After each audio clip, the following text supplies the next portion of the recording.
Мээргүл Дөөлөтбаева жаңы ачылган компьютердик окуу курсуна билим алуу үчүн келе жатат. Жаңы курулган пандус ал үчүн ыңгайлуу. Болгону чыгып баратканда гана кыйналбаса, бирок жакшы эле курулган. Мээргүлдүн жашы 32-де, үй бүлөлүү, 3 баласы бар. Компьютердик сабатсыздыгын буга чейин жойгон. Эми ал адис болууга аракет кылып жатат.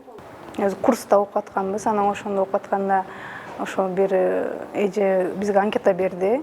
Ошондо силерге ушундай шарт түзүлөт экен, ошол жака барып окусаңар мүмкүнчүлүк болот экен, түзүп берет экен силерге дешкен.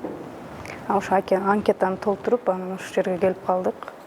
Эми английский букваларды билиш керек экен, эми тамга тааныш керек экен англис тилден, анан ошо орус тилди, англис тилди.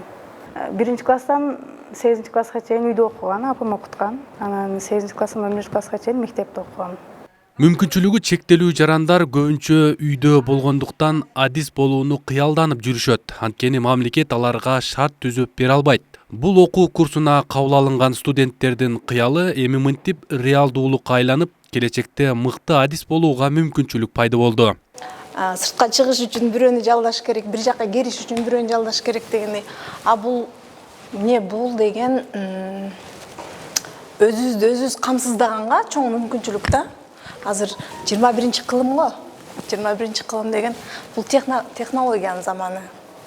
Ушинтип биз эле балким өзүбүздү будущий хакер элестетип баштадык бүгүндөн. Негизи анан эмне кылабыз? Буюрса 5 айдан кийин үйдөн эле отуруп акча тапканга мүмкүнчүлүк бар.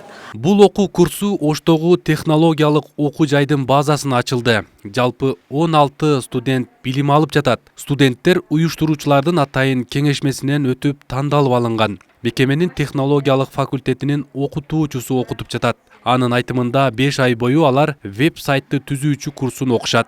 Мүмкүнчүлүгү чектелген балдарга, адамдарга үйдө олтуруп, үйдө чыкпастан иш менен камсыз кылуу.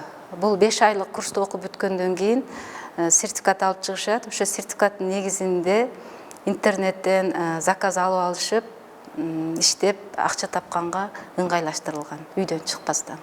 Бул долбоор Оштогу бейөкмөт уюмдарынын колдоосу менен ишке ашырылган. Буга чейин мындай окуу мекемеси шаарда болгон эмес. Уюштуруучулардын айтымында студенттерге билим берүүдөн сырткары күн сайын тамак ашы жана жол акысы үчүн 300 сом бөлүнөт. Ошондой эле ай сайын 360 сомдон стипендия берилип турат. Арген Нуров, Азамат Кубатбек уулу, ТМЖ жаңылыктары.